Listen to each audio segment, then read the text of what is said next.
Hello and welcome to the champion pool. Here we have the top competitors from each of their respective subpools.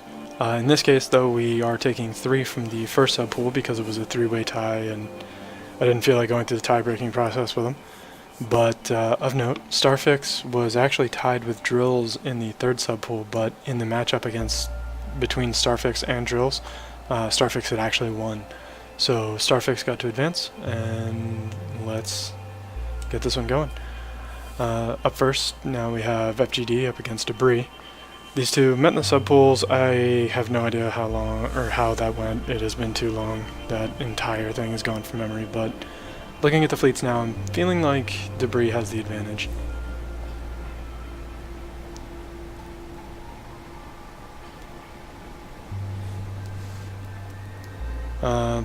As I recall, these range shifts from FGD are actually very well behaved.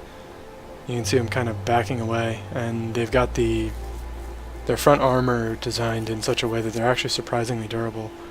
I do remember them losing the front sections of their ship repeatedly, and still managing to escape and recover before returning and dishing out a bit more damage. Very solid ships all around.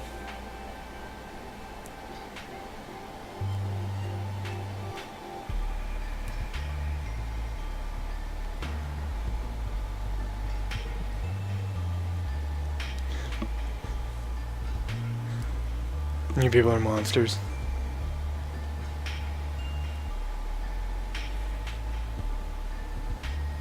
Yeah, I do believe we saw it in the subpool split off more than once. Just the kind of ejecting the back section out. And as FGD mentioned in chat, the front section is designed to split off. The only part connecting it is this little section here in the middle, which looks like it's held together by just a bunch of small blocks. And as a result, if it does get destroyed, which is pretty easy to do, the back section, which has all the thrust, will promptly just run away.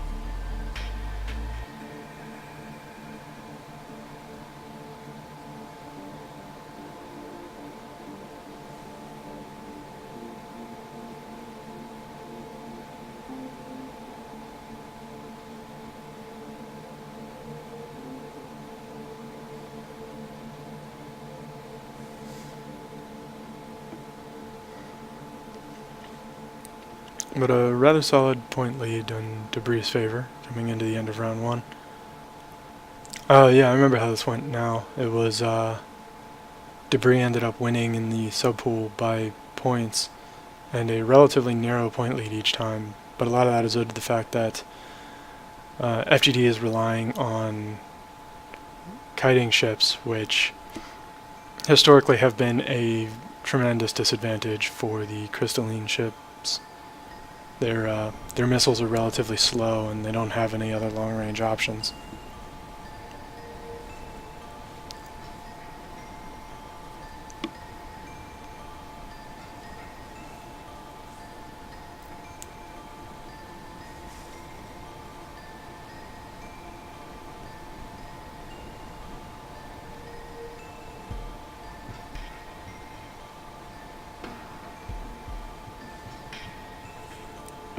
As for proton beams, I've never been able to really get them to work myself, but I also haven't tried in a while. I feel like they're really expensive for their cost.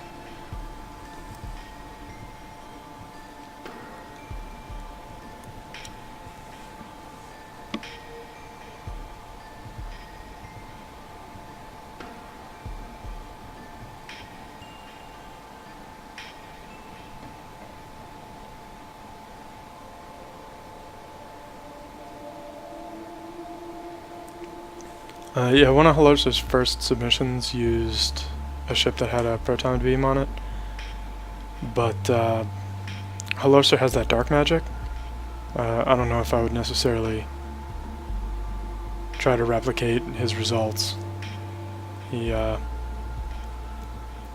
one of the people out there that has made a pact with a greater demonic entity,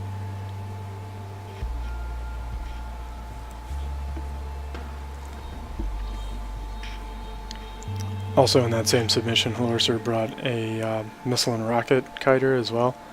And the missile and rocket kiter generally outperformed the proton sword or the proton beam kiter. Though at the time I mostly noticed the proton beam because it was flashy and shiny, and I didn't know any better. We were all new once.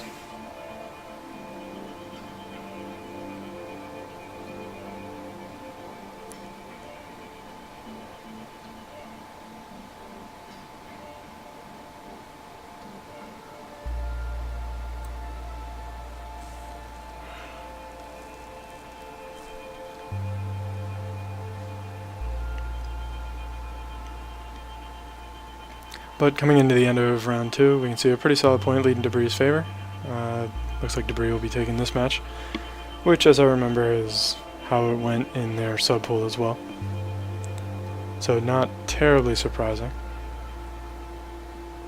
A solid showing from Fgd, but he struggles with all of the durability that Debris brought to the field. And now we've got Fgd up against Braidedheadman. I also don't remember how this went. I want to say Braidedheadman probably won, but if they had a three-way tie, that means each of them lost to somebody. I'm just not sure who that somebody was. Braided's fleet did remarkably well in its sub-pool in general. You can sort of see the ejected portion of one of Fgd's ships running around, now tractoring in additional modules to repair itself.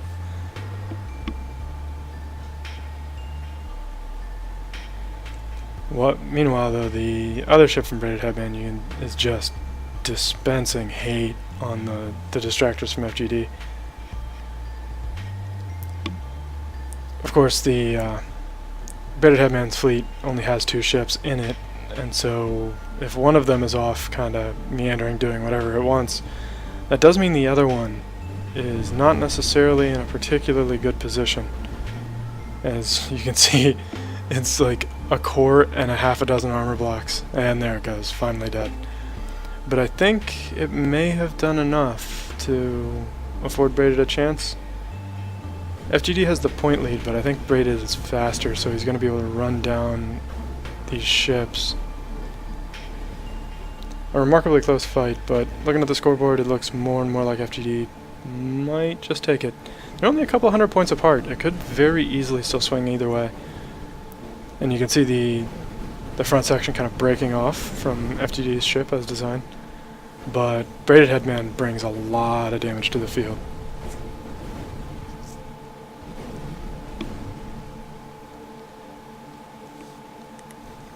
And it looks like round 1 will be Braidedheadman's. But that was down to the wire. Just the last few seconds of that last match. Pretty intense. Braidedheadman's fleet has been putting on not only done very well, but also put on a very interesting show. Because they're very fast and they bring a lot of damage, the fight tends to be very interesting. You don't really have any of those long drawn out slugging matches. It just kind of murders whatever happens to be in front of it. But with one of Braided's ships going down very quickly this round, I'm feeling like Fgd's probably going to take this round.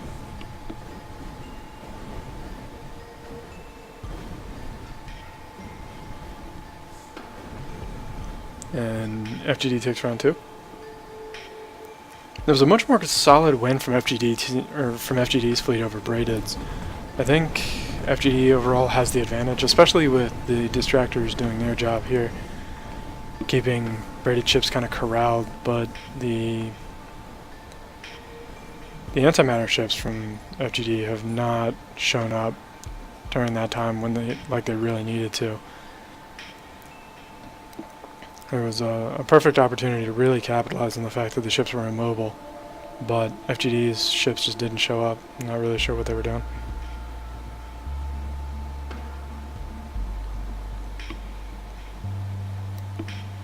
And having the antimatter ships split up like that does not work out in FGD's favor, or in FGD's favor at all. Braidedheadman overall having a very good tournament, and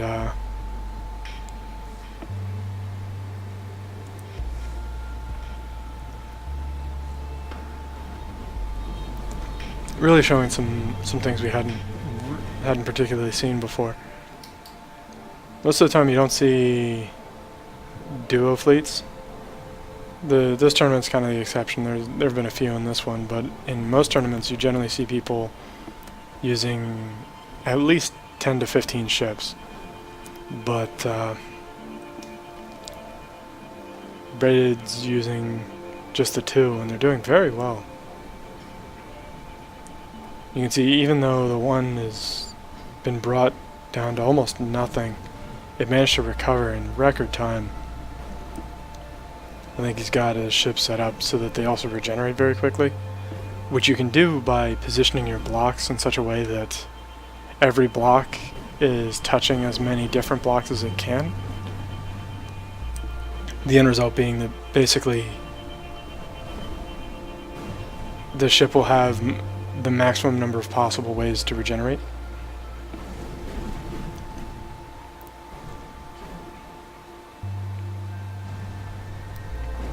And it looks like we're about to see this one wrap up.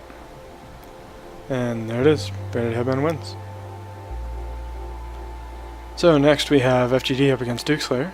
These two have not seen each other before, but I do feel like Dukeslayer has the advantage here. Dukeslayer swept his sub-pool really handily, and his sub-pool was not an easy pool to get along in, but he did a very good job in there.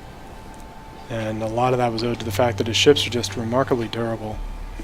And they've got plenty of weapons for basically every range. I think, given the difficulty that FGD's had with tough targets in the past, combined with the fact that Duke's fleet is rather mobile and tough targets, I think this is probably going to be Duke's match.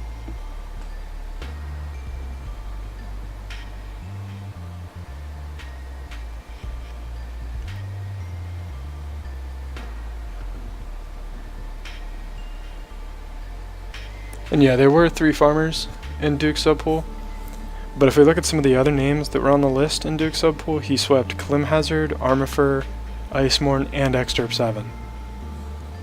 That is not an easy lineup of people to get a clean sweep.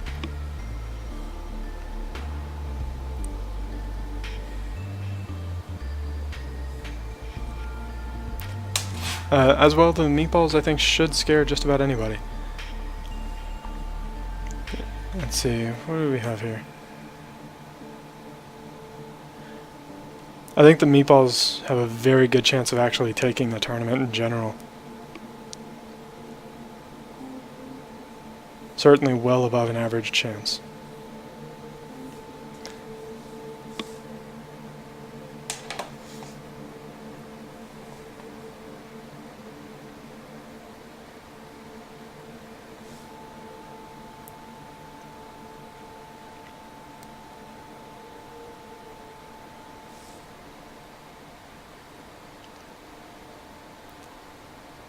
Yeah, if anyone's going to beat the Meatballs, I think it will probably be Husk. But I think Starficz's fleet didn't do terribly well against durable targets, and the Meatballs are faster than Drill's fleet was, which leads me to believe that the main advantage that I think with Starficz we're basically going to see about what we saw against Husk's fleet, where Starficz will back away until he hits the wall, get a couple of ships pinched, and give up enough points to lose the match. Which, the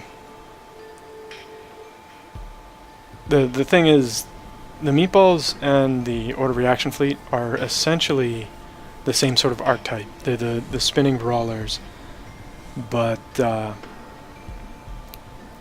for raw damage output, I think Duke has more range and more damage output on the field. but I think Husk has more health. Not entirely sure, but because I think Duke also has more speed. So because of that, I think if Duke's ships even remotely behave themselves well, then Husk may not have much of a chance.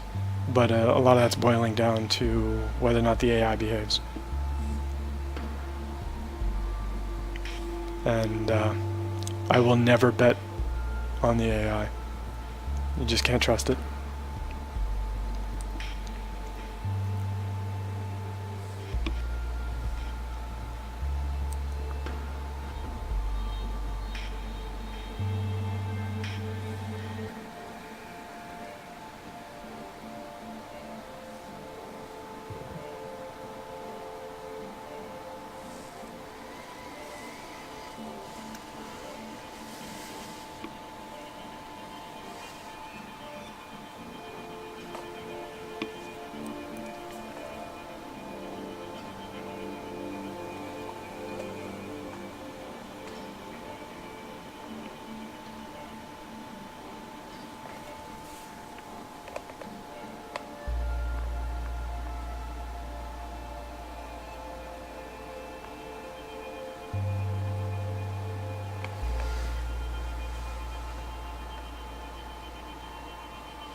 And with only 30 seconds or so left on the clock and a pretty significant point lead in favor of Dukeslayer, I think we can say that Duke is going to be taking this match as well.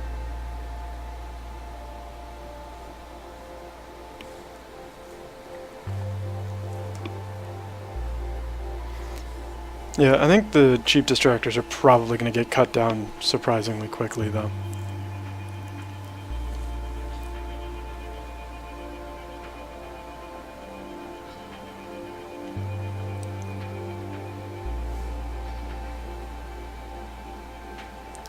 I do really like the range on crystalline missiles.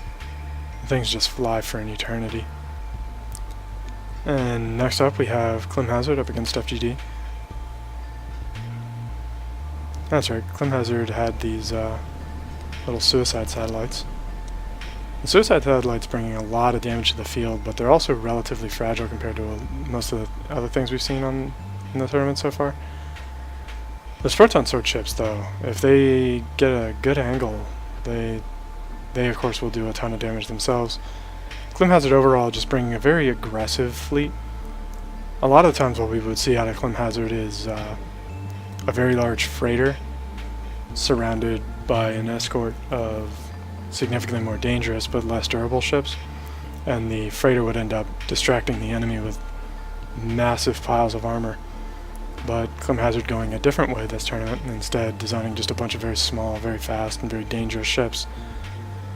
Round 1 seems to be going rather well for Climhazzard, though. With only one ship left on Fgd's fleet.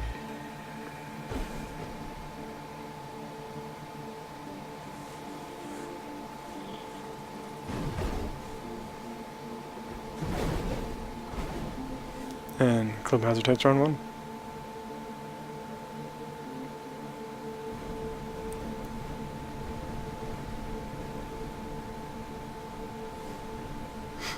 As Climhazzard's fleet just pushes his spacer around. Because, yeah, that spacer, it's not the boss of you.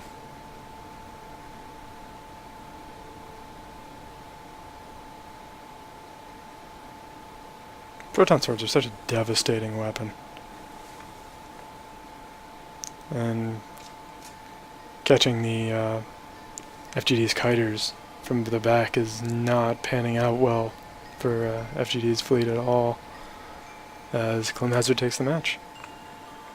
So next up we have Husk up against Fgd, and given how we've seen Fgd deal with heavily armored targets in the past, like I said, I don't think this one is going to go in Fgd's favor either. I think this fight is Husk's. Those Sentinel Brawlers are just a little too much, combined with the fact that he's got the very inexpensive distractors. it's triggering the disrespect behavior and getting the kiters from FGD killed.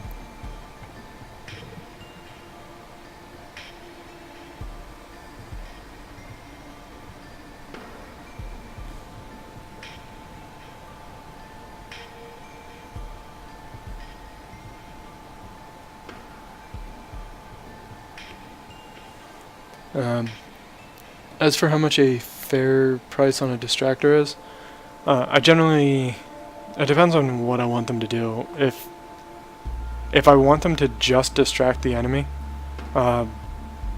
maybe 120, 150p, most of which will be in thrusters.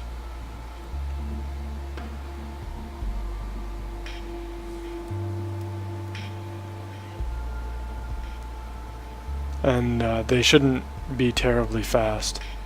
I prefer the sponge type of distractor, where it'll have a couple of weapons. If you were building Terran, for example, maybe a couple of defense cannons, and putting the bulk of the rest of the 120p or so into thrusters, while then loading it up with armor until it starts to approach minimum acceptable mobility for the fleet.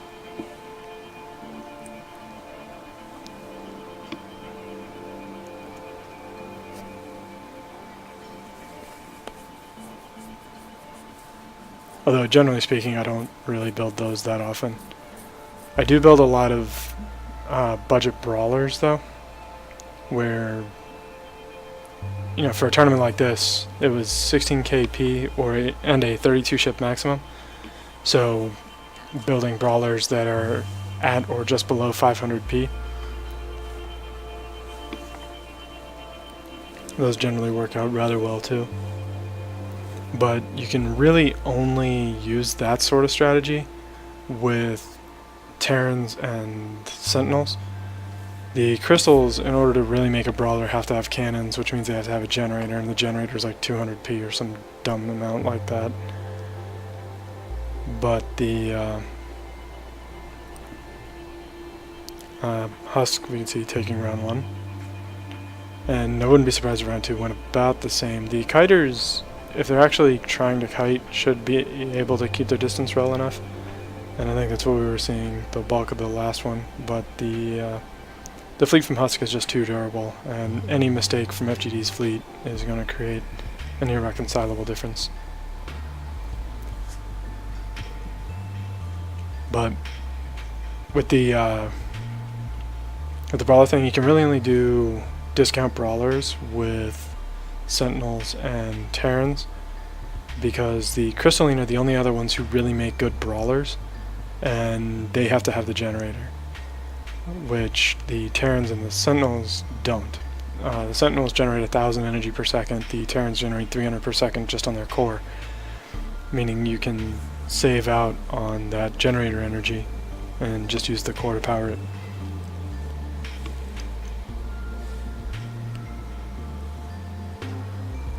And 300 energy per second is actually a surprisingly large amount of weaponry.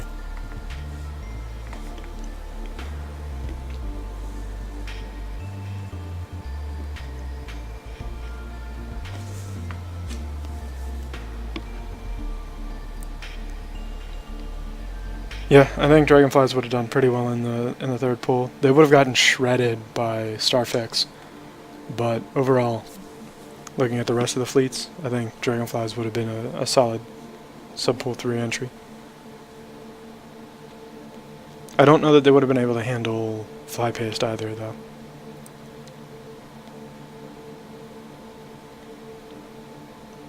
Dragonflies generally have the same vulnerabilities as Tinkerel ships, except they're less fast and less dangerous.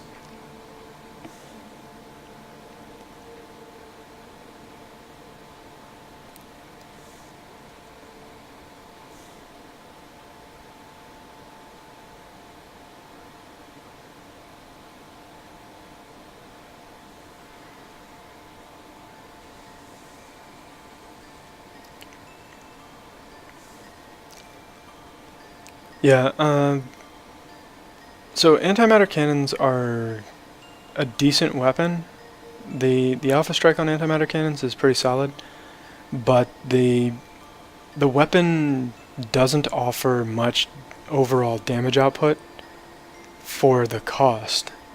It can cause a lot of internal damage to a ship if the armor is thin enough, but like you're seeing here, against more armored targets, the antimatter cannons don't bring enough damage to really punch through the armor.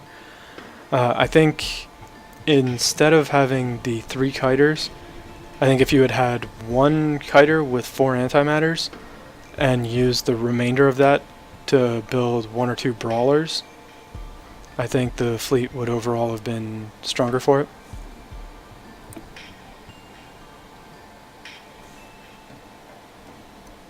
And brawlers, of course, would be relying on plasma cannons, maybe with proton swords for discouragement. What do the distractors have for armament? Yeah, see, these things are using a plasma cannon and 2 flak cannons. The plasma cannon is solid, but the flak cannons don't really do much damage output. The splash radius is decent, but your big problem here is with heavily armored targets. You've got a lot of low DPS, high splash range weapons, which are good against small and vulnerable enemies, but against heavier targets, you can see that they just have a very difficult time actually making any progress. I think instead of putting the flak batteries or the flak cannons and the plasma cannons on the brawlers, or on your distractors FGD, I think if you had used a couple of defense cannons, that might work out well too.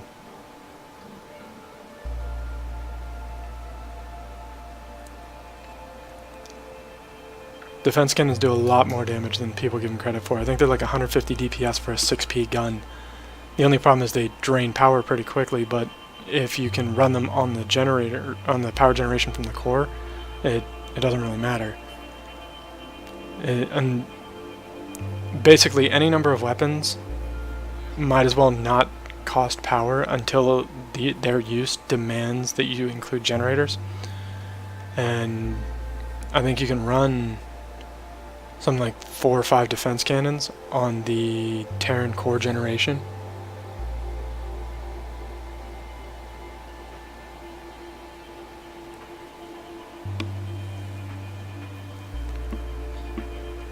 But it does look like FGD has taken a point lead here in just the last few seconds against Starficz.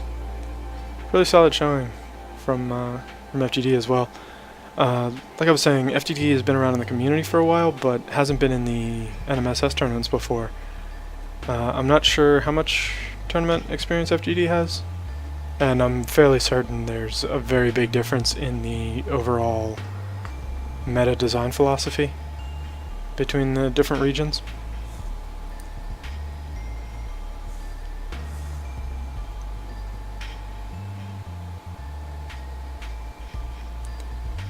Yeah, the thing is, you probably won't end up disrespecting braided ships because all of their important stuff is on the interior, and the ships are 8,000 P apiece, roughly. So in order to disrespect them, your ship would have to be like 30-something thousand P, which isn't allowed.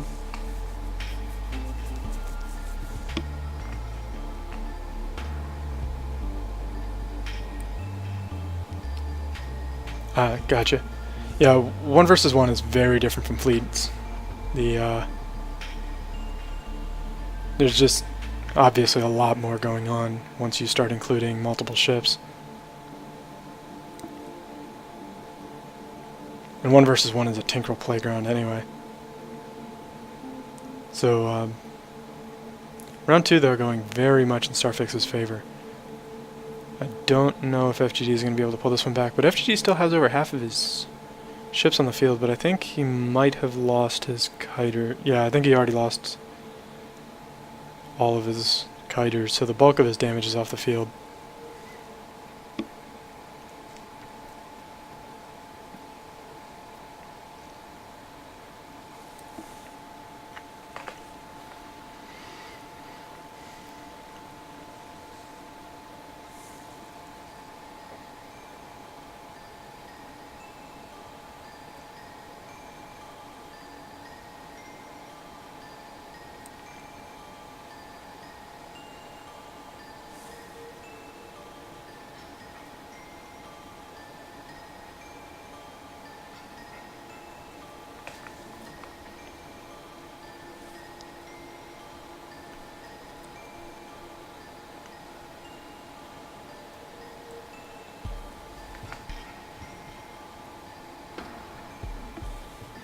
And round 2 goes to Starficz.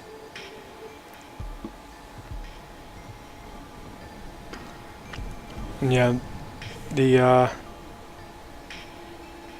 kiters are very durable for FGD's fleet, are very durable from the front, but very vulnerable from the back. So, as one would anticipate, if they end up pointed the wrong direction, the Tinkerl ships are going to just have a field day. And even there, that one wasn't even necessarily pointed the wrong direction. The impact from all of the Tinkerl bullets kind of turned it around. Designing both for and against Tinkerl ships presents a lot of very unique challenges. Like, one of my favorite ways to deal with Tinkerl ships and getting them to not demonstrate disrespect behavior is to give them enough recoil to stop them dead in their tracks and launch them backwards.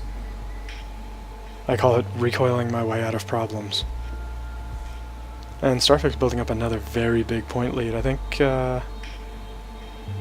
2 of the kiters from FGD are still alive though.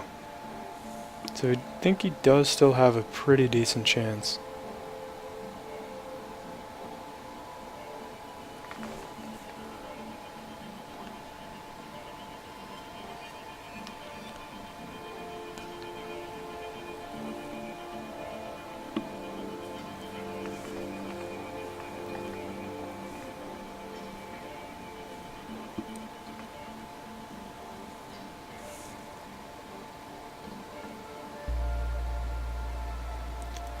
FGD, keep in mind this is the champion pool, so even if you lose every match in this pool, that means that in your sub pool you still won almost all of your matches.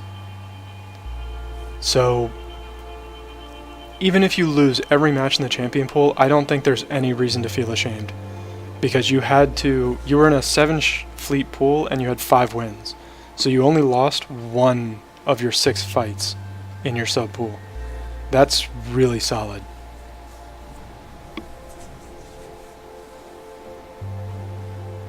And even against some of these fleets that you are losing to, it's a 2-1 loss rather than a 2-0 loss. I think that is a very big deal, personally. But now we have Debris up against Braidedheadman, and again, I have no idea how this fight went.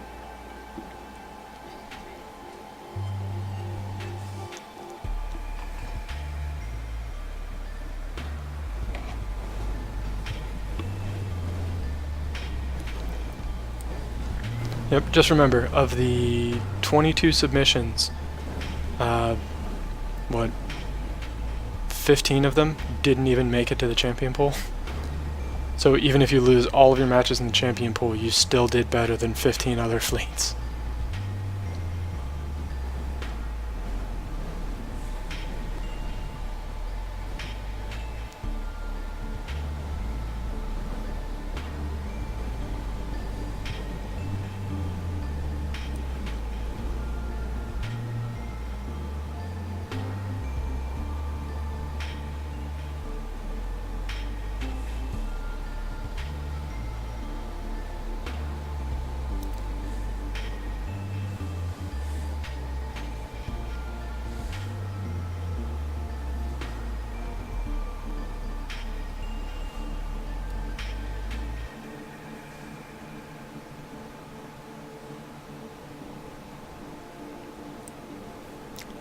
And all those lasers being set to point defense on the front of Braidedheadman's ships are doing a fantastic job of keeping the missiles under control. But as I've mentioned before, the large condensers on the distractors from Debris are not to be underestimated. Even just a single large condenser is like a 2000 DPS or something like that. They are amazing weapons. Pretty expensive, but very much worth it.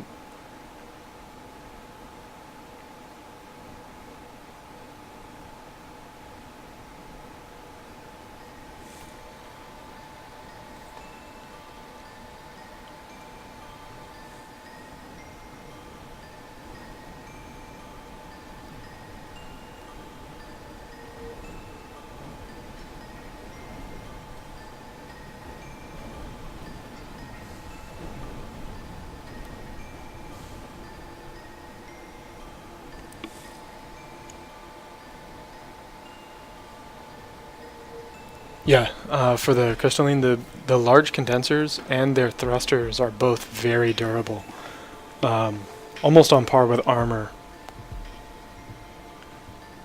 They,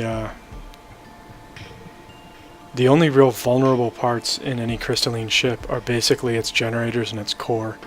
Everything else is very durable. Crystalline ships are basically built to brawl.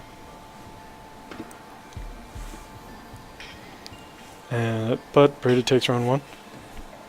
The amount of damage output from Braided ships is pretty staggering. They're relatively small, they're relatively fast, and normally that kind of ends up getting you pinched and dead, but some sort of agreement he has with some sort of underworld demon is working out rather well in his favor. As you can see, his ship just backing into the enemy and still manages to turn around and be fine. The name of your ships? Yeah, alright, I'll go ahead and take a look at that later.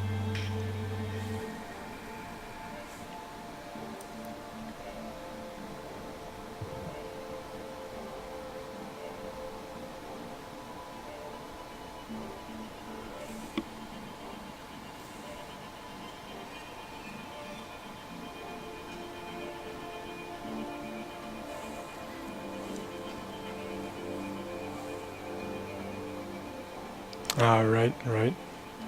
Zinj was brought in on these things.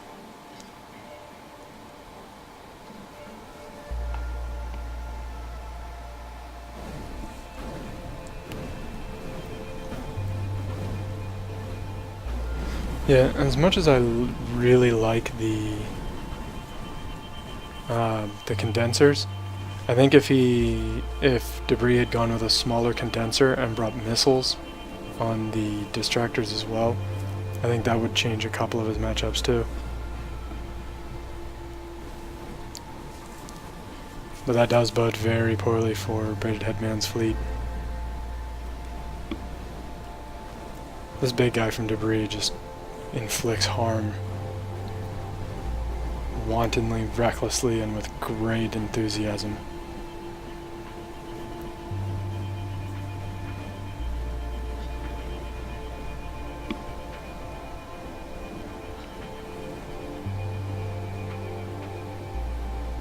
I don't mean this matchup in particular.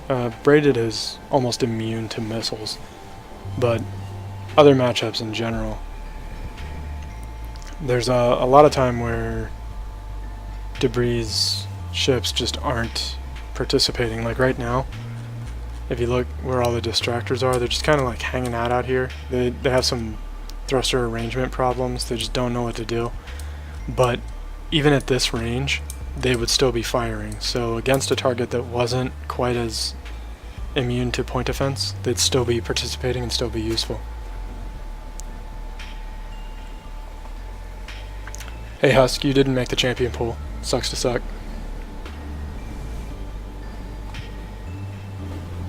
Oh wait, you guys already spoiled it. Damn. What is wrong with you people? You've got to mess with people. It's important. But Braidedheadman takes round 2, or Debris takes round 2, if I know my words.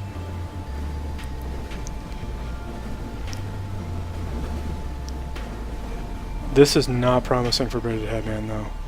With the ships both focusing on that distractor but coming from different angles, they're not really working together. And for a second it looked like they were going to get pinched by the... Yeah, there it is. You can see the spray of projectiles coming in on the right side of the screen.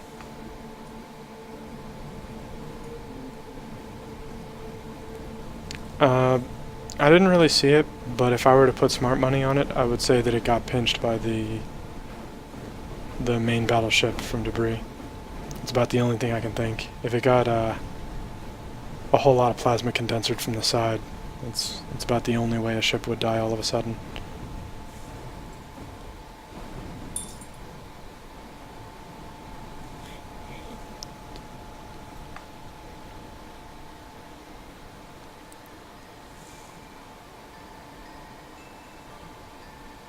Oh, I got killed by the distractors? Damn. What kind of messed up world is that?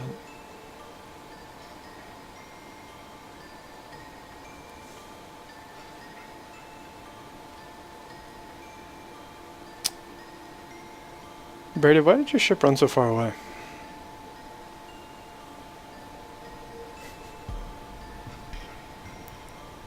You know, if they would stick together, they could get a lot of weird stuff accomplished.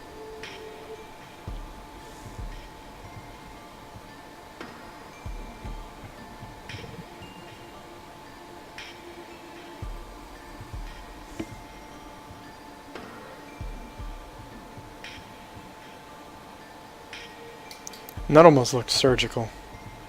Coming in from the backside where it doesn't have to dig through as much armor. For better or worse, you can see that Debris put his core very far off center. It's right next to the condenser. Which is really useful if the enemy is firing from the front, but really bad if they're on literally any other angle. I think, personally for me, with my spongy distractors, I like to have the core as centered as I can, if only to ensure that there is no real weak angle.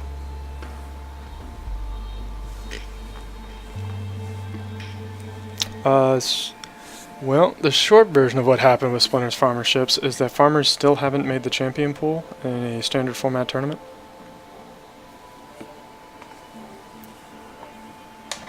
Yeah, he did pick up some wins, but farmers are farmers. And now we have Debris up against Dukeslayer. Battle of some crystals here. I think overall Debris has more damage on the field, but I think Duke's fleet might be better at applying it. However, that main ship from Debris actually took apart one of the Meatballs very quickly. That might be really bad for Duke. I was expecting Duke to just kind of clean house. Damn, Duke. Damn.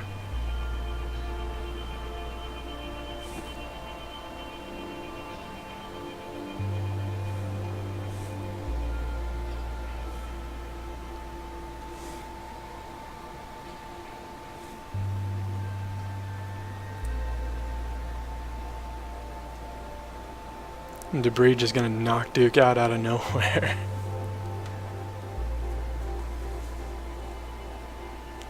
And a lot of that boils down to really just concentration of firepower.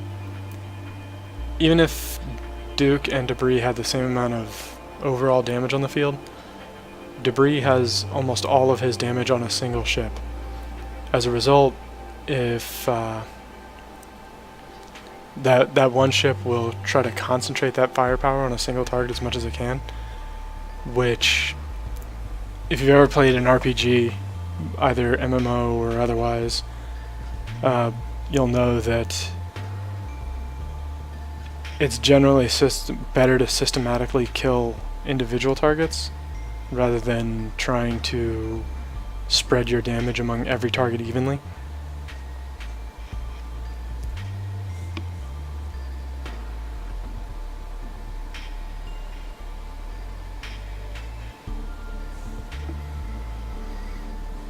But yeah, Duke is doing a decent job of holding up though. The spinners seem to have figured out that they can run away instead of just dying to the main battleship from Debris. And the distractors seem to be doing their job but wholly unable to deal with Duke's ships, which really shouldn't be a surprise. The distractors have magnitudes less damage output and less maneuverability than Dukeslayers.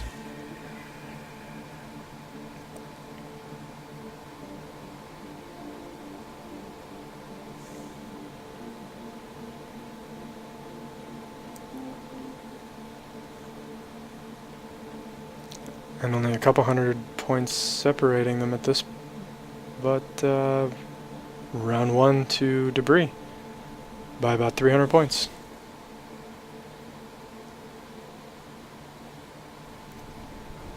So well done, Debris.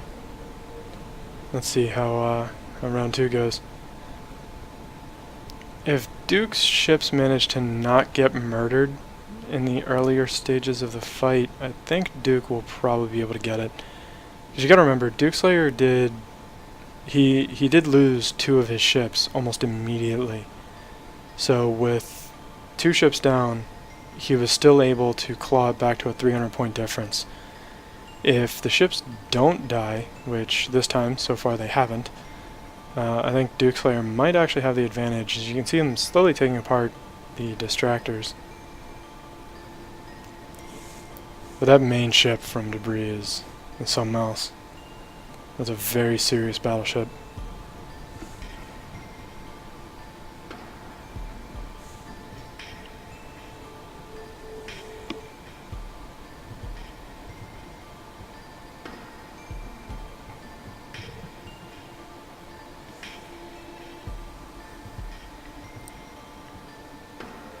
Now Duke's spinners seem to be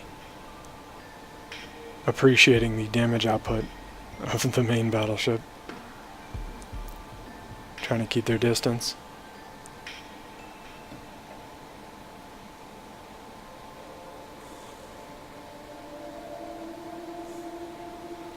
One of the main problems though that the crystals have is that their point defense is pretty bad. So the missiles that both sides are kind of spitting out, but I think Duke is spitting out more. The crystals don't really have a good way to prevent all the missile damage. And as a result, you can see even without the condensers on the main battleship, Duke's ships are able to whittle it down pretty steadily.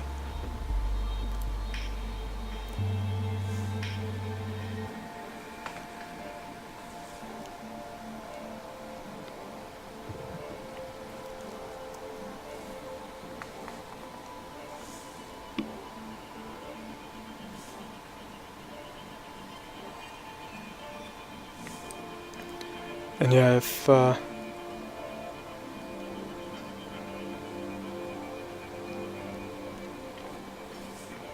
you're the only Tinkerel and you're giving advice that would cause him to lose to Tinkerel, I don't know that I can trust that. That seems pretty self-motivated.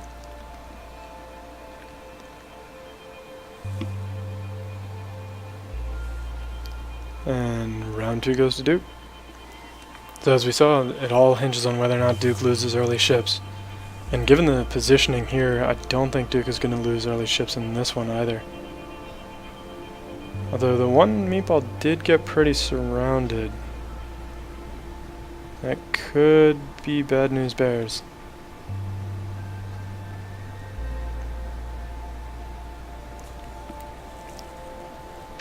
Yeah, actually, if debris had just put 2 or 3 condensers, maybe a couple missiles on each of his distractors, and just included more of those, that might also be a very interesting fleet.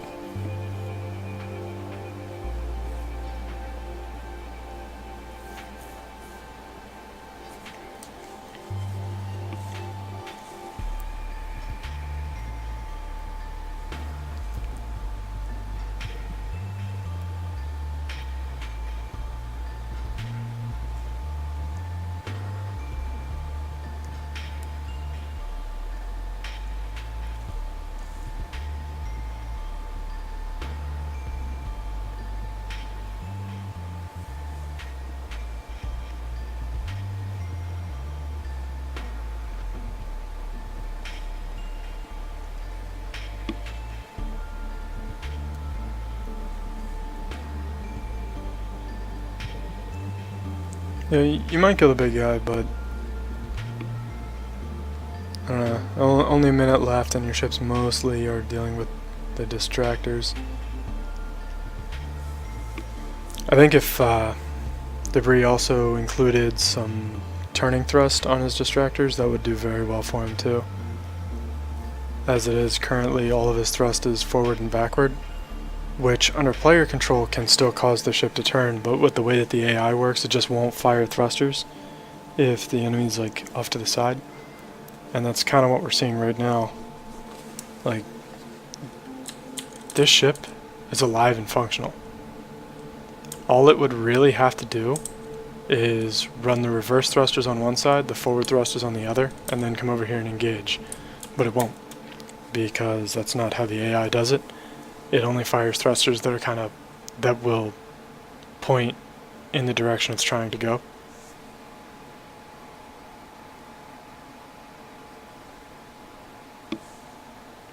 Is Husk the only sentinel?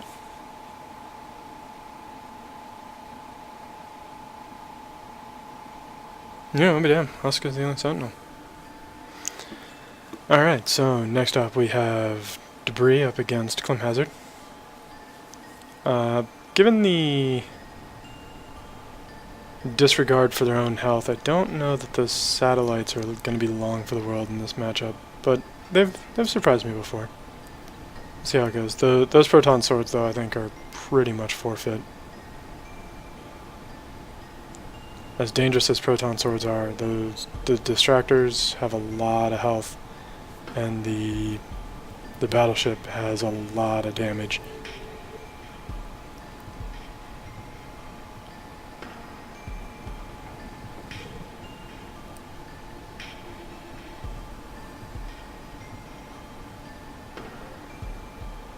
And yeah, I think the Debris versus Husk fight will be very neat. Husk has fewer options for long-range combat than Crystals do.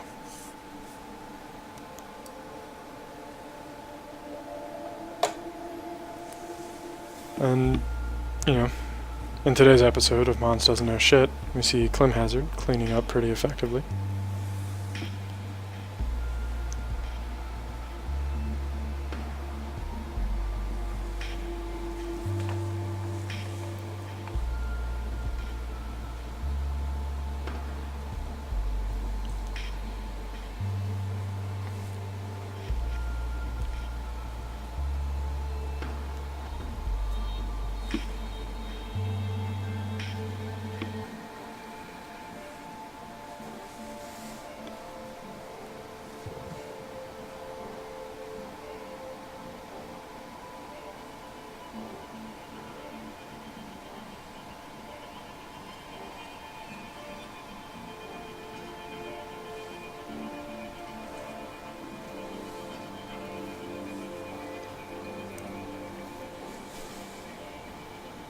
Yeah, now that the satellites are actually fighting the expensive guy, you can see them behaving much better, keeping their distance and respecting the enemy's damage output.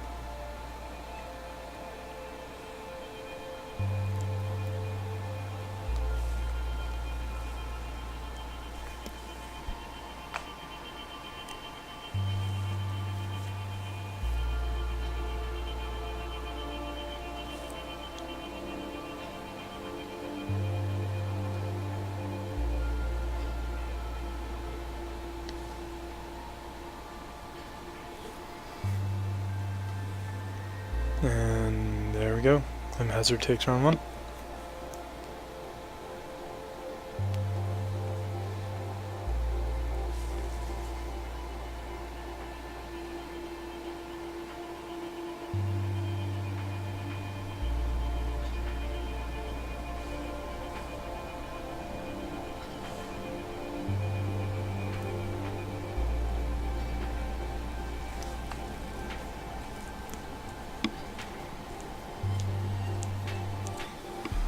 But Clem's Desk's disrespecting those distractors very hard.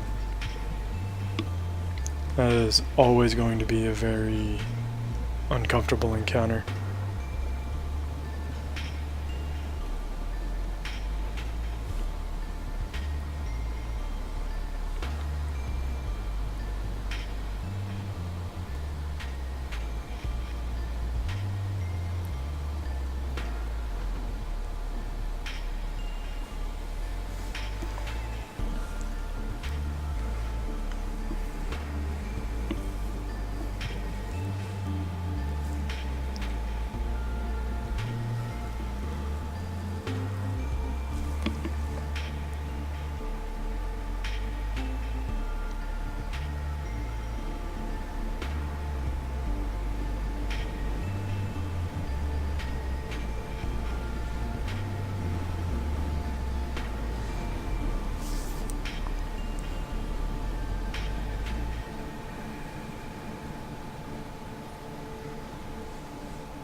I do rather like these discs from Climhazzard though. They are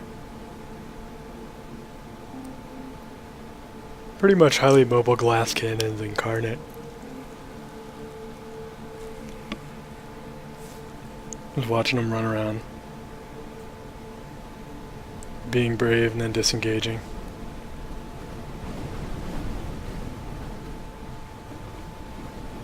It does make for a very different sort of display. But it is looking like we are going to see Climhazzard take round 2 as well. Well done, Climhazzard.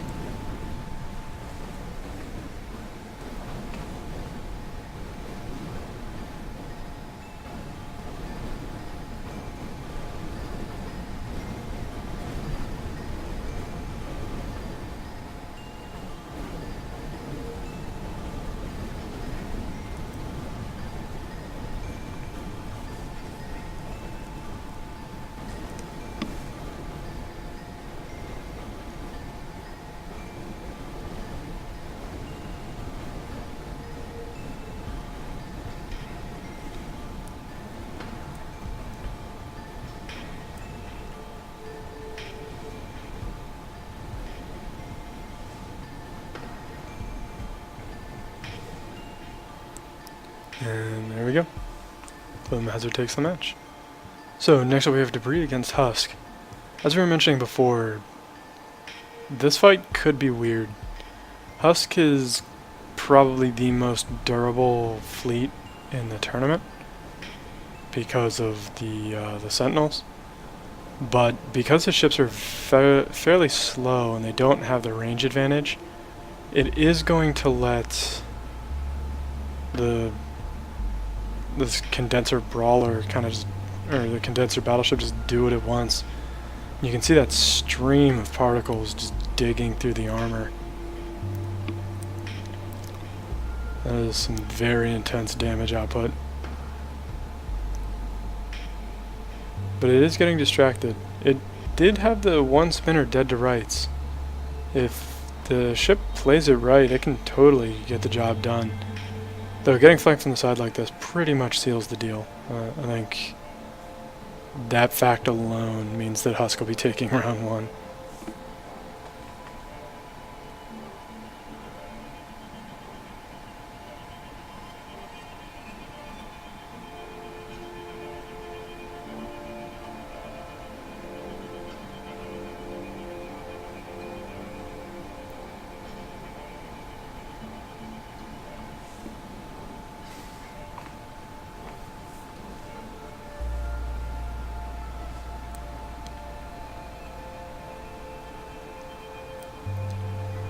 Unfortunately, it's shooting the ship in the thumbnail now as well.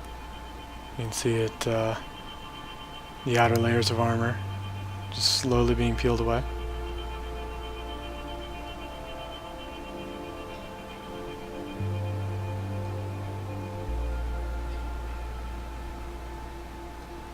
That battleship's still somehow alive, actually. I don't even know how it hasn't been killed yet.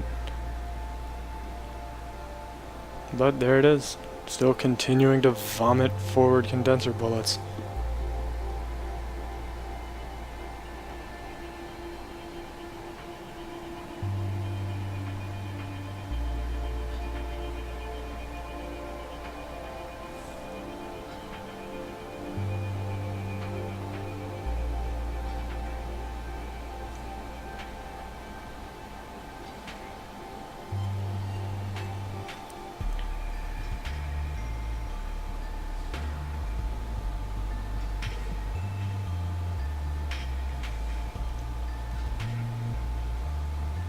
And somehow, despite being basically shot the entire match, that condenser ship from Debris is still alive. I don't even understand that, really.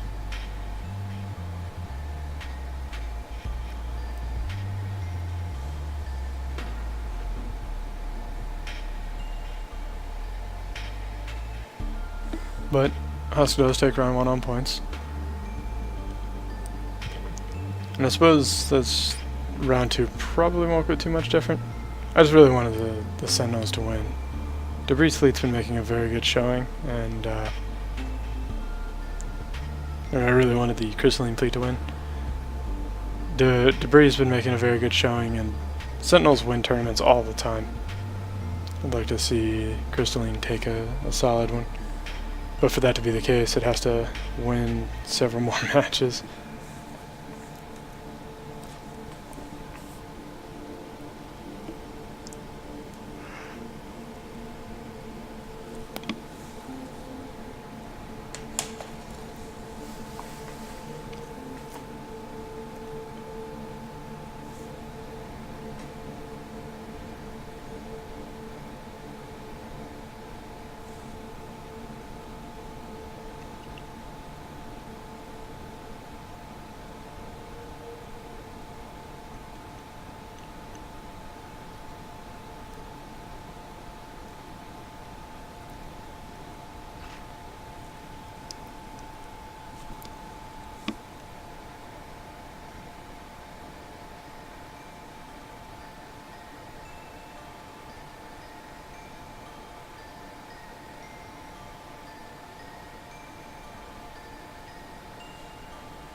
But with the main battleship down less than 30 seconds away, Husk is all but a shoo-in for winning the match. Solid showing by Debris, but Crystal's getting out-brawled by Sentinels isn't a terribly big surprise either. Sentinels are Apex tier brawlers.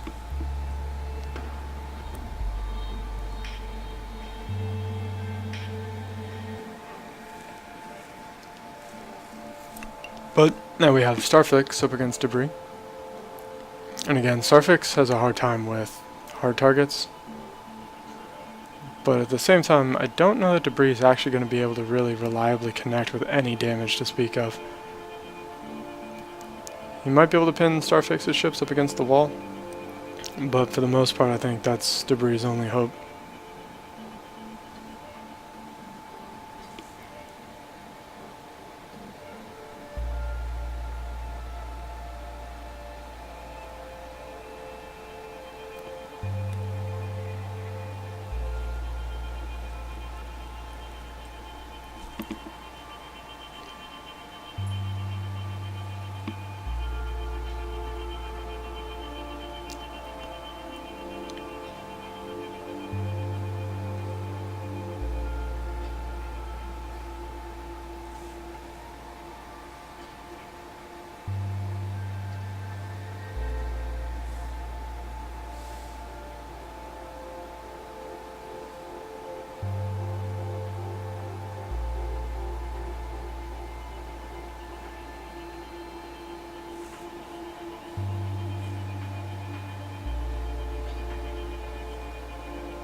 Yeah, I'm not entirely sure Husk dropped any rounds.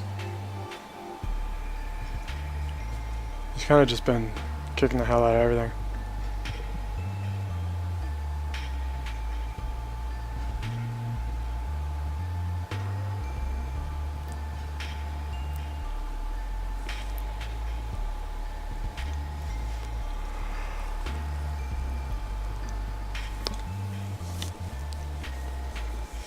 But as anticipated, Starficz is struggling to deal enough damage to actually kill all of the heavily armored ships out of Debris' fleet. But at the same time, he's mostly immune to Debris' damage as well. Something about long range and high speed versus a faction that has no high speed options at all.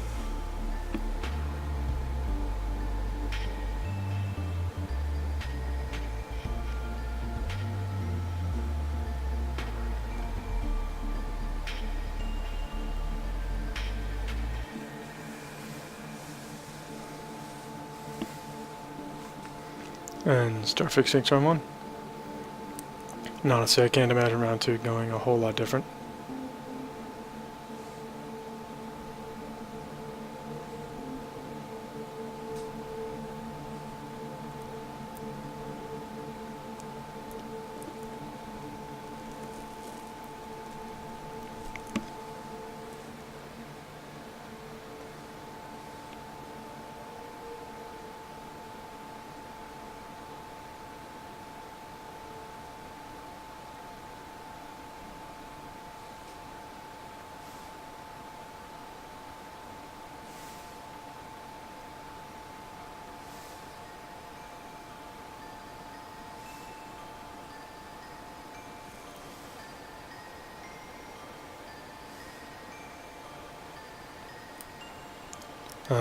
Your AK crystals at which fleets?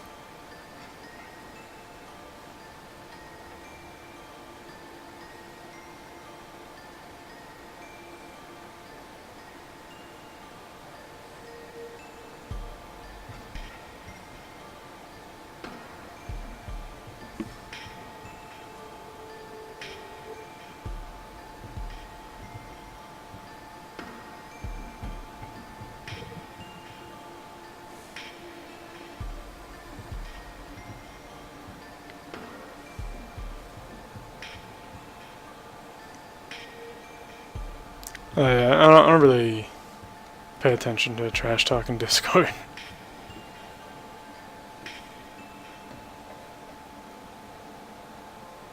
I just kind of write it off, you know.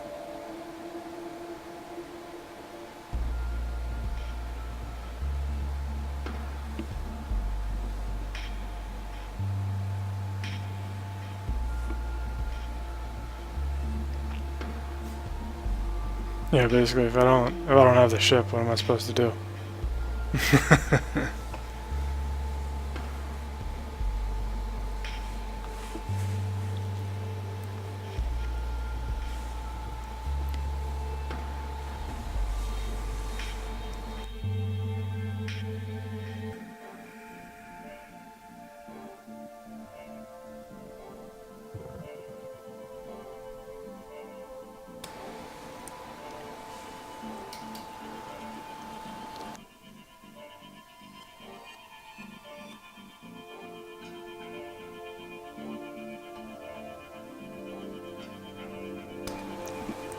Much closer matchup, but Starficz did still manage to win on points, despite one of his ships getting pinned right there at the end.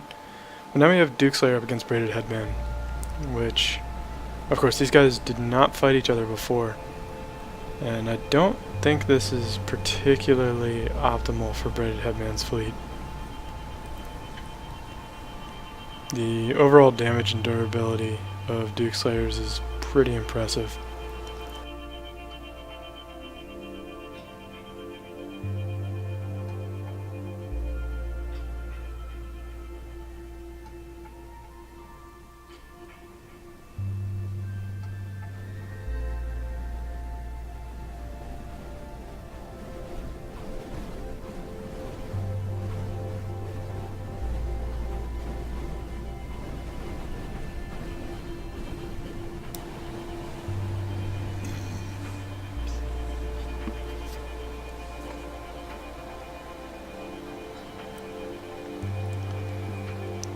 Braided ship's doing fairly well, but you can see a pretty steady score gain out of Duke's slide and a pretty decent lead.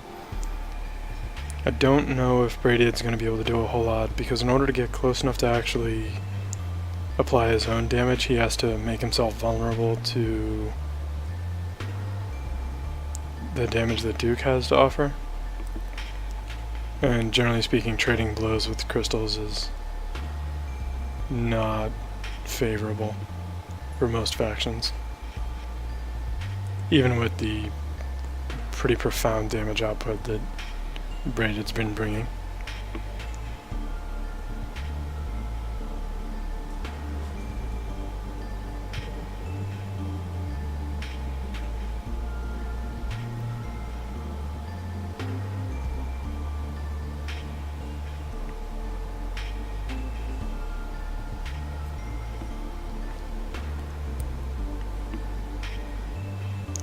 And the score differential is steadily increasing. I imagine it's going to keep doing that too.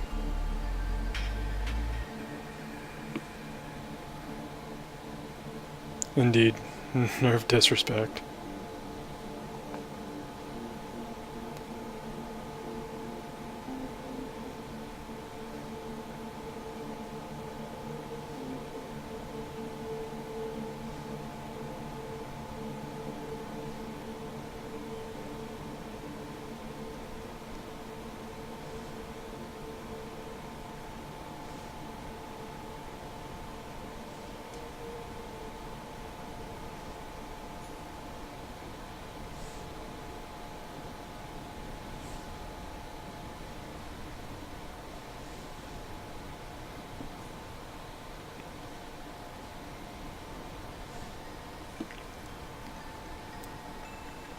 Only 30 seconds on the clock, and it really amounts to a pretty big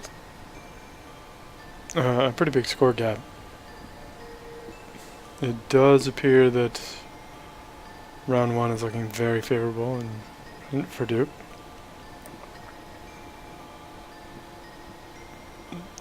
Yeah, the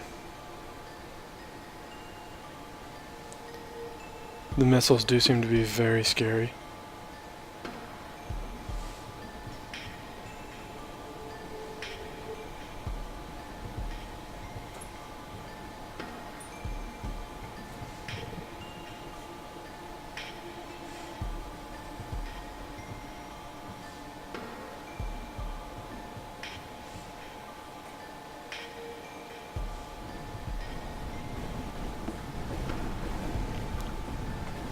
Moving it around too, I'm not entirely sure this one really has any opportunity to be any different. The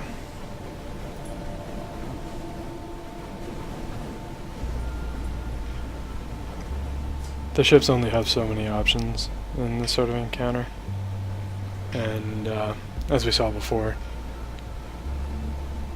Duke's fleet was being very scary, and Braidedheadman's fleet just did not really want to brave the fire in order to get its damage in. And they're more or less doing the same thing now.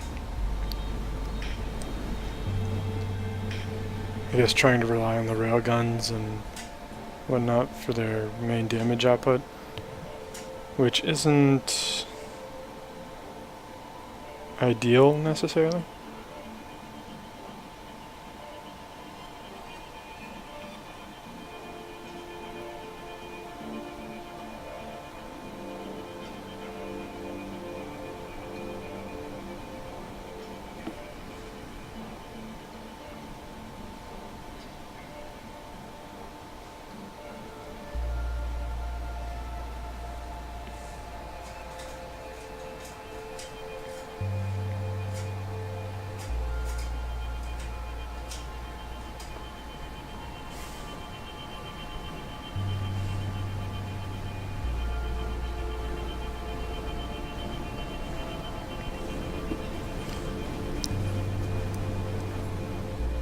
Braided almost bringing the one down. Wouldn't take too much more to bring down the one ship from Dukeslayer. Duke ship really just needs to disengage. It seems to have picked up enough speed to be able to do so. But the AI and I do not necessarily make the same sorts of decisions.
Much closer point gap, but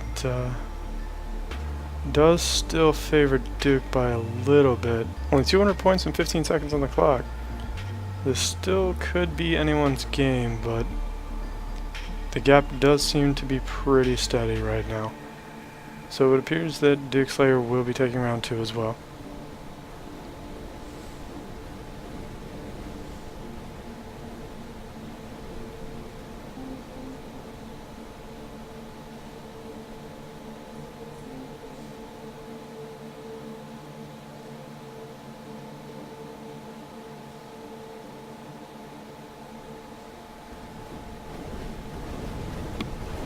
And here, I'm feeling like Braidedheadman probably has a pretty solid advantage.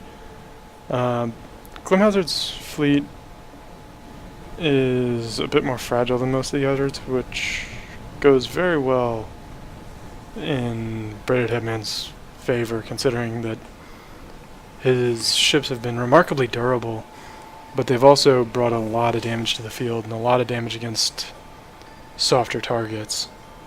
Generally goes very well.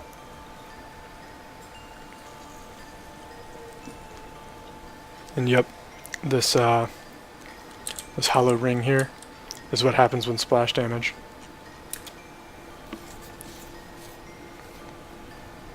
You've always got to be aware of splash damage.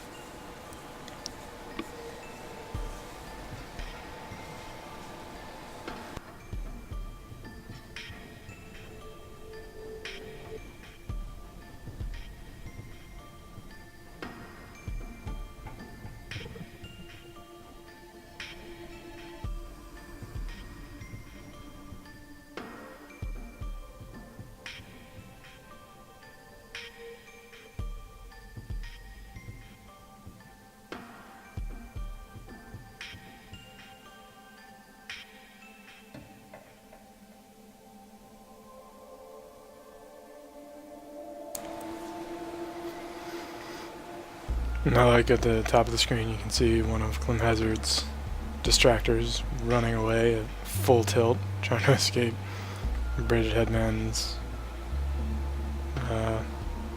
monstrosity, I guess is a good word for it.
And Braidedheadman takes round 1.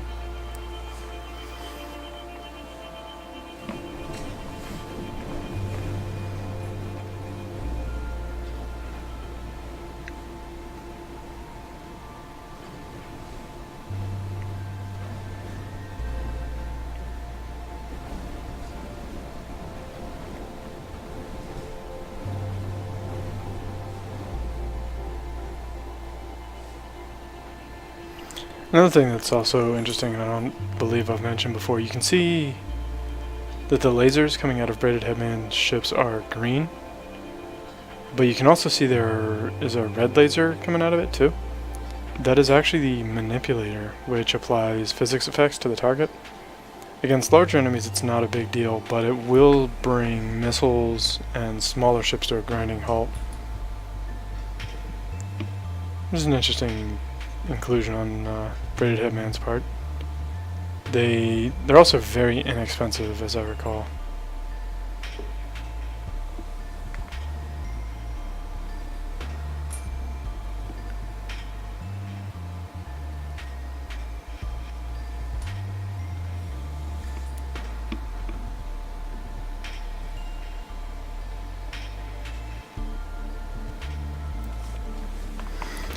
And let's accelerate the game of Chase the Kiters.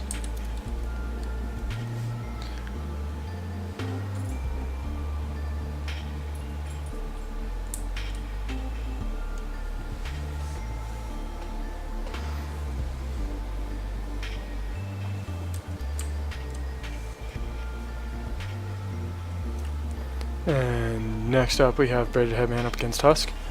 I think this one is Husk's advantage, mostly because of the durability of his ships. Braidedheadman essentially has high damage brawlers, and Husk has high durability brawlers. And brawling is the Sentinel specialty. As you can see, the ship on the right not doing great.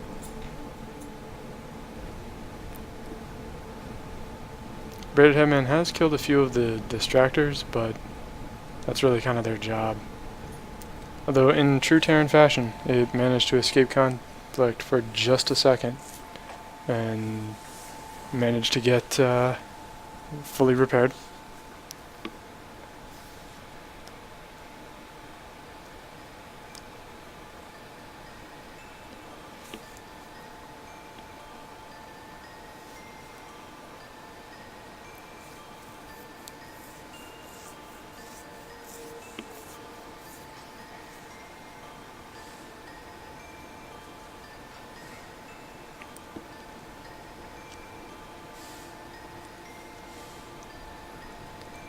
It actually almost looks like Braidedheadman's ships each got soloed by one of Husk's spinners.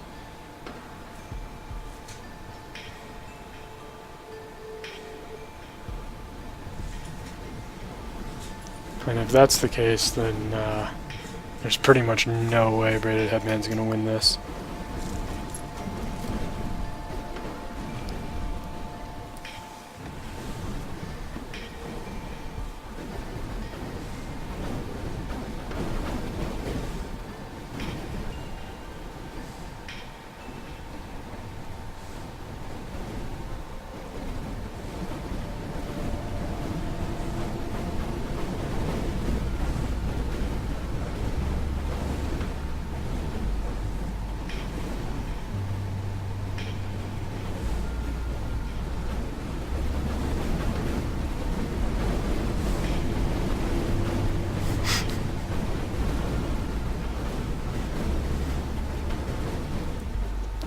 Well, Husk, one of your ships died. That's back to the drawing board. Unacceptable.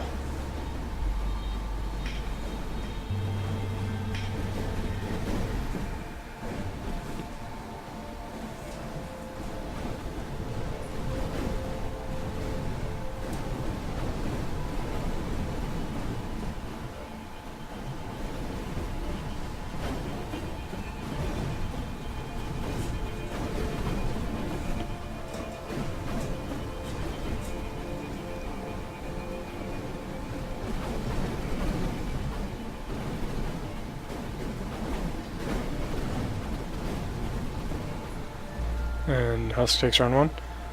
And given how round 1 went, I can't imagine round 2 is going to go in Braidedheadman's favor.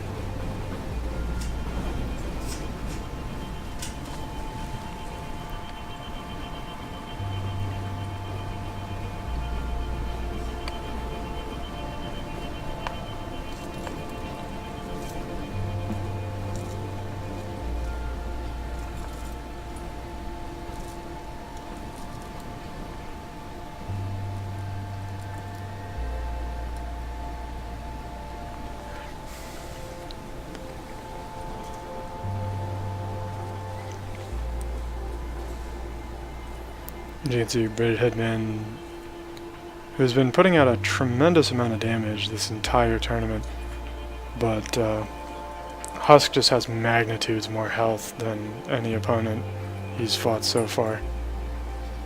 Even as thin as the armor looks for Husk, the Sentinel armor is just incredible. It really just is not fair how durable those things are.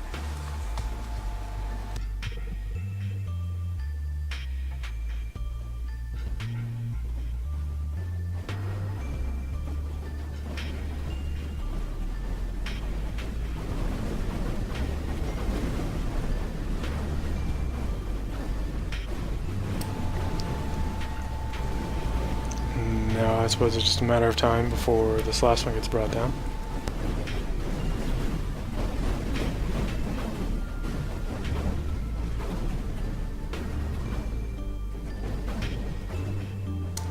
And Husk takes the match.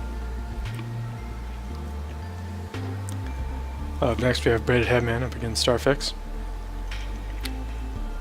I'm not really sure how this one's going to go. I think Braidedheadman might actually be able to pull this one off. Starficz's fleet, well, Braidedheadman's fleet isn't really particularly durable, but they do recover quickly and they do maneuver quickly, and that's really all you need to beat Tinkerel if the AI cooperates. But at the same time, Starficz so far is not providing any reprieve. Just bullets all day.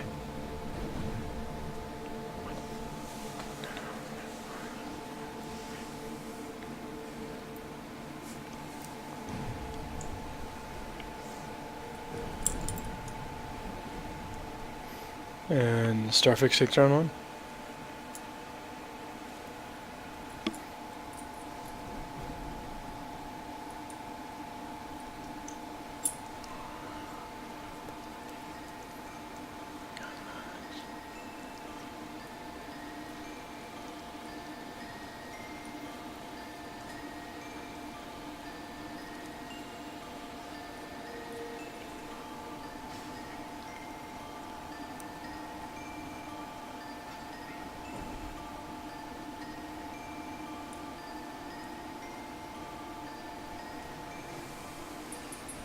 And Starficz takes round two pretty handily as well.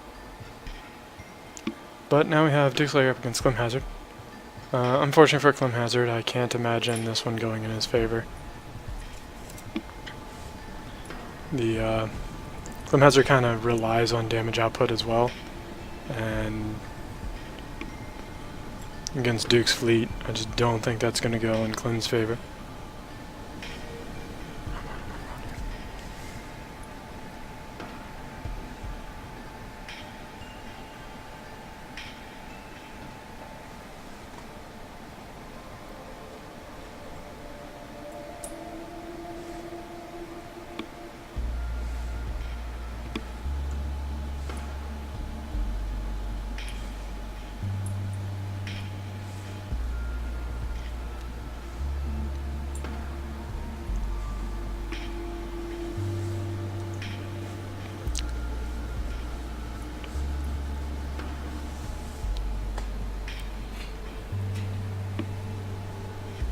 And as you can see, the scoreboard dramatically favoring Duke's fleet in this matchup.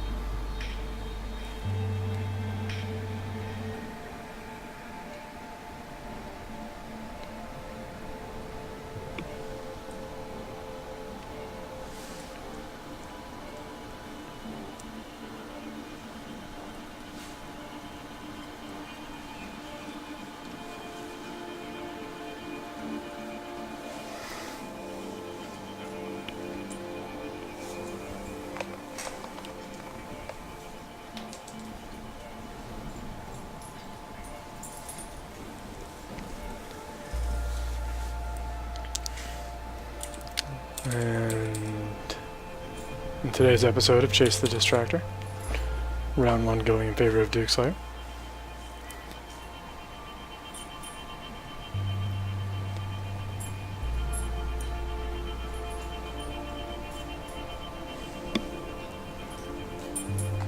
I don't know, I don't think farmers are your Achilles heel.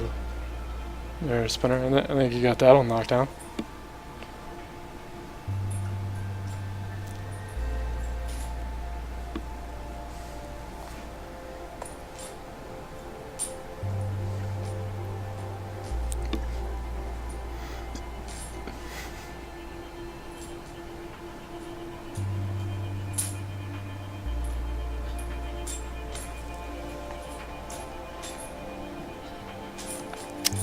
But, I wonder why this is running so slow all of a sudden.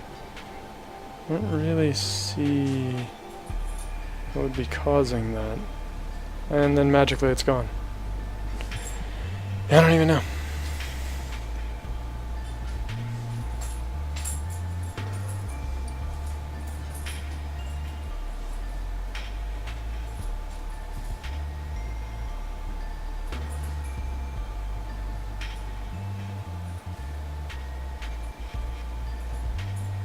No, nothing's running in the background.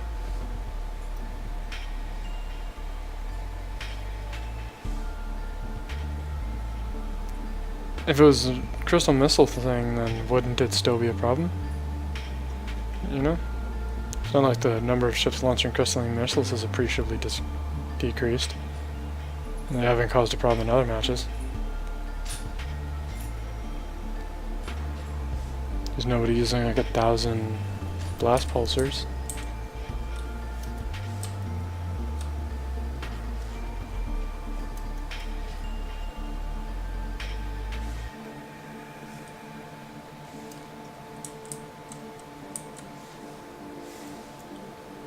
And next up we have Duke up against Husk.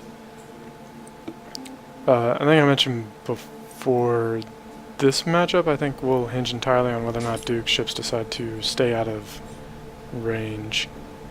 If they do decide to just trade blows, I think Husk is going to win by a landslide. But if Duke's ships decide to back off, then I think Duke will very easily win.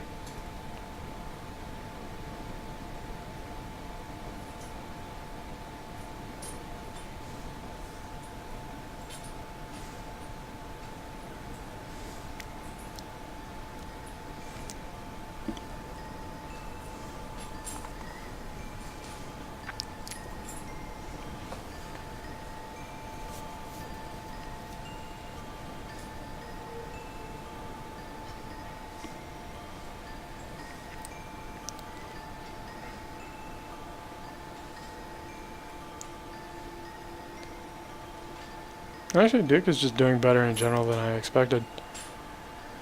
The point difference is still in Husk's favor, but Duke hasn't lost any ships yet, even though he does have a few that are pretty beat up.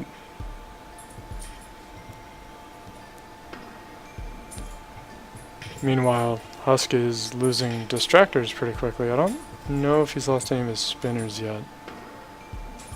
I don't think so. I think it was all just distractors.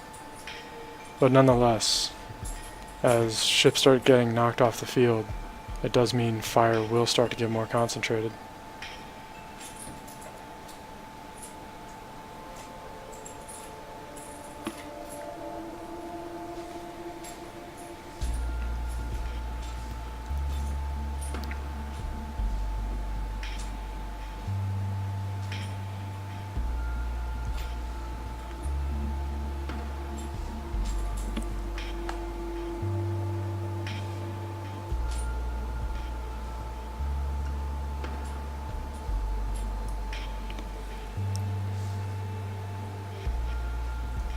And the point gap narrowing more than it ever has so far this match. It's about, what, 50 apart, roughly? And there's only 30 seconds on the clock. Ah, one of Duke's ships finally went down. Can Duke's fleet do it?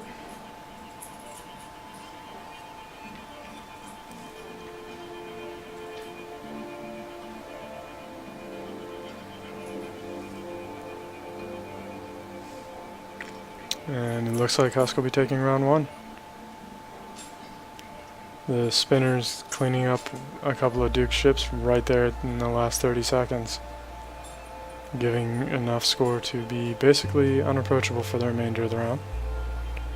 But as close as that was, that could very easily change in future matches. Duke's ships in general held up a lot better in the direct confrontation than I was expecting.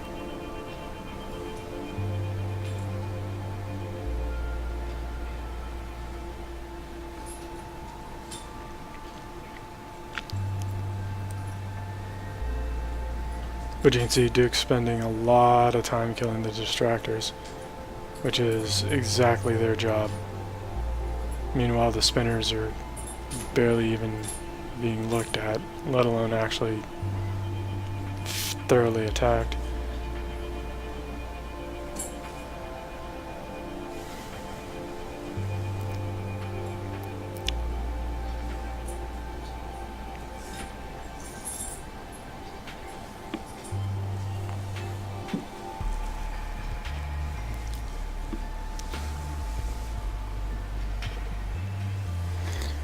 but I need to step away for a minute, so I will be right back.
And I'm back, just in time by the looks of it. And Dukeslayer takes the match. That was pretty damn impressive.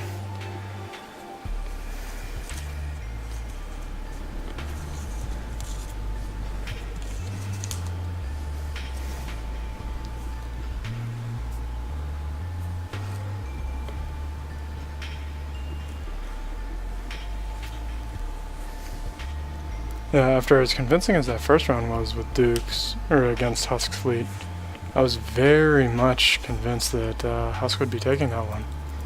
But Duke does not like giving up, apparently.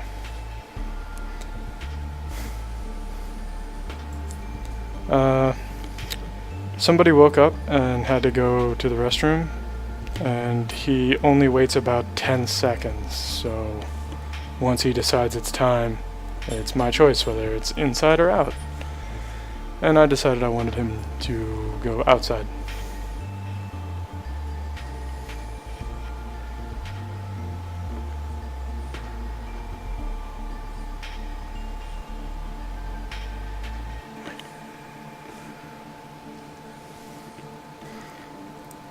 And Duke doing a very good job against Starficz.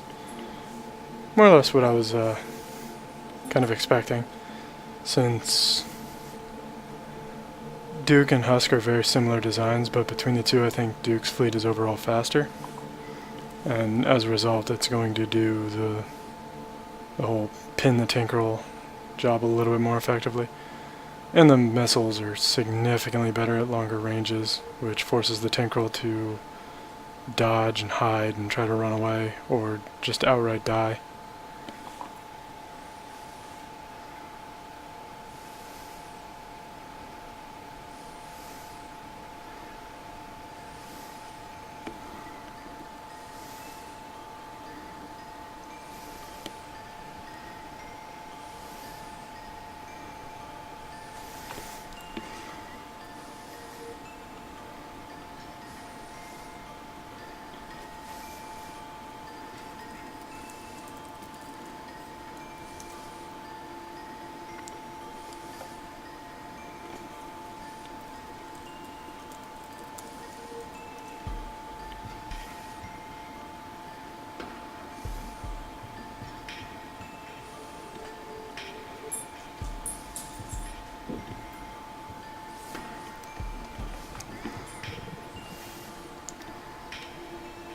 And it looks like Duke is taking a very solid round one.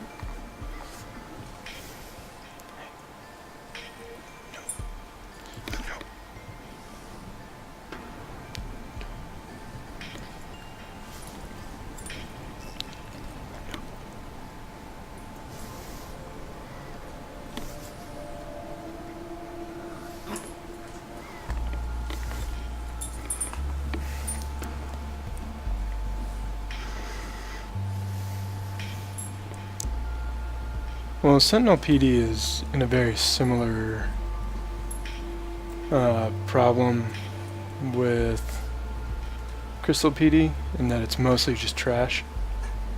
They deal with point defense by just being tough enough to absorb it rather than actually shooting it down.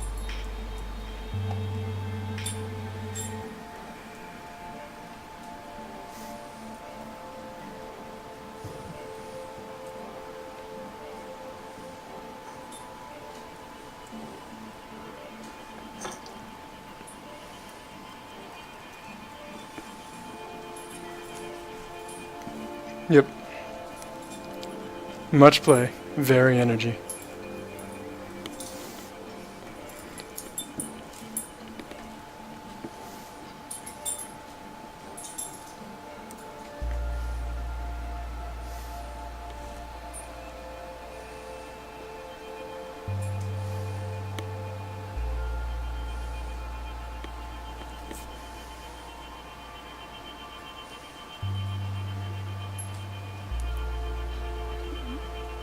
Yeah, for better or worse, the best way I've seen to use obliterators, you can't really use them on a spinner, but if you use them on a ship that tries to stay forward, it generally works out fairly well.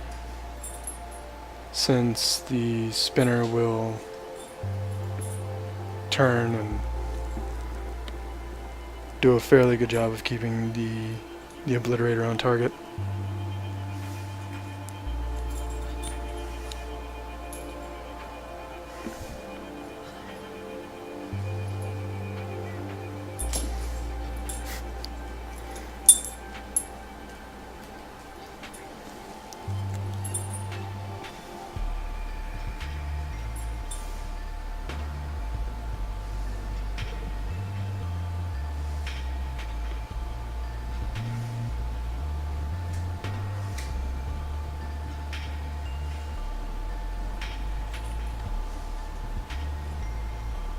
And Dukeslayer takes the match.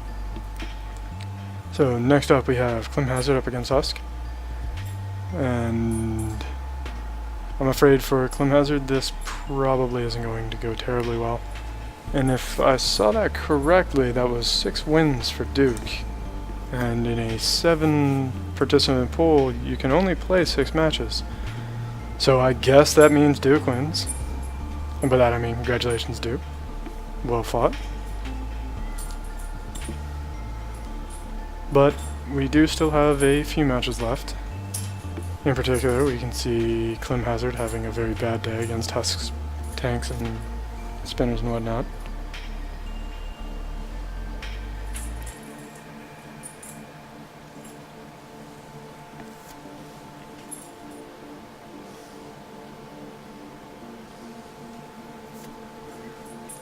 Duke has won quite a few tournaments.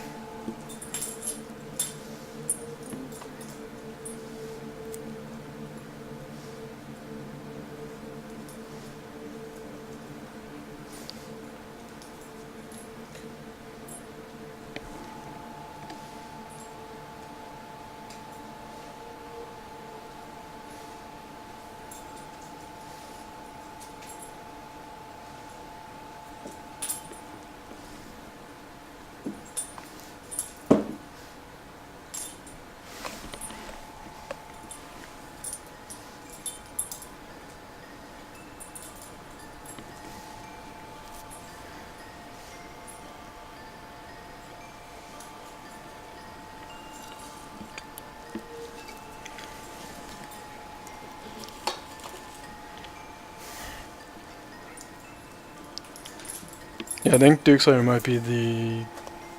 I think Dukeslayer might have more wins than anyone else. And there's kind of that slowdown again. It's weird.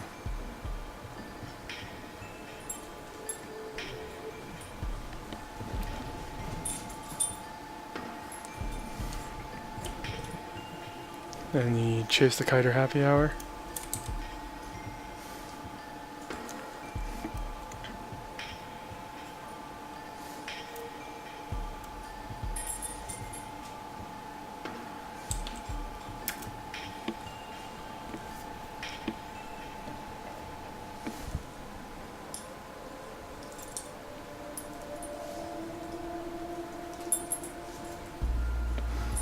And moving into round 2. With the way round 1 went, I don't think round 2 is going to go a whole lot different. Climhazzard's discs just do not respect the distractors at all, which there's only so much you can do about that. And Husk's brawlers have certainly earned their place in the fleet.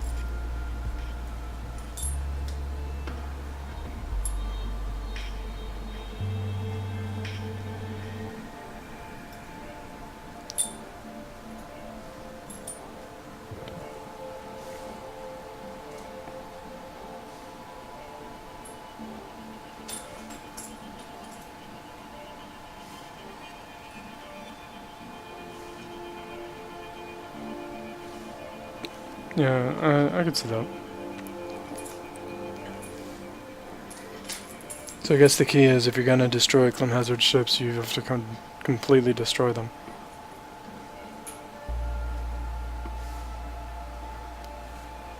And back to Chase the Kiter happy hour.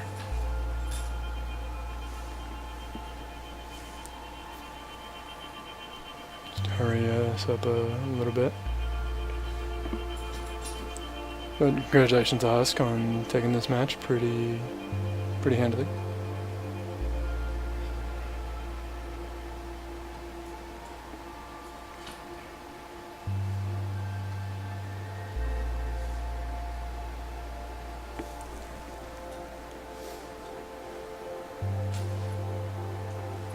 And next up we have Climhazzard going up against Starficz.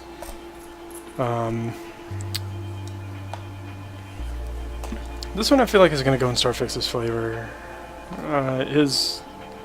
He does well against squishier opponents, and Climhazzard fits the bill, I think.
Though actually, round one going in Climhazzard's favor pretty confidently too. On today's episode of Mons Doesn't Know Shit.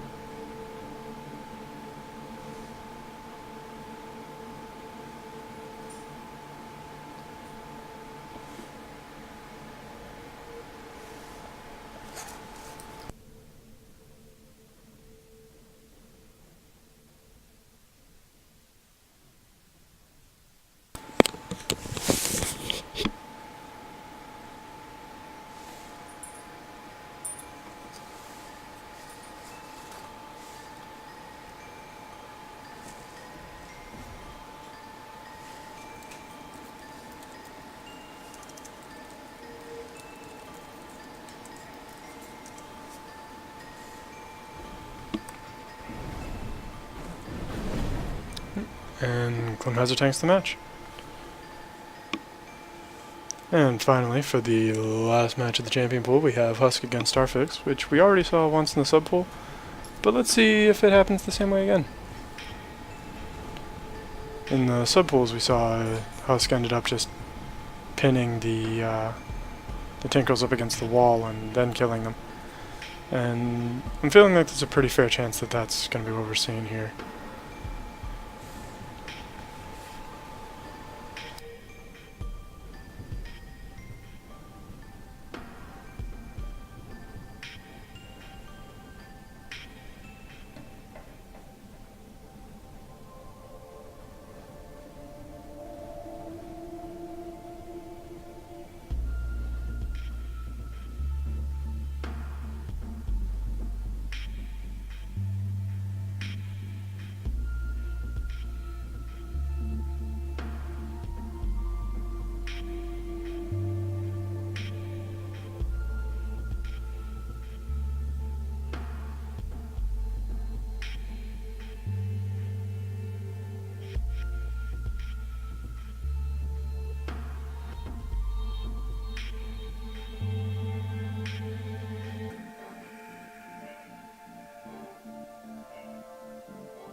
And with 20 seconds on the clock and Husk having taken a fairly solid lead right there in the last few moments, I think we see pretty much exactly what we saw in the subpool.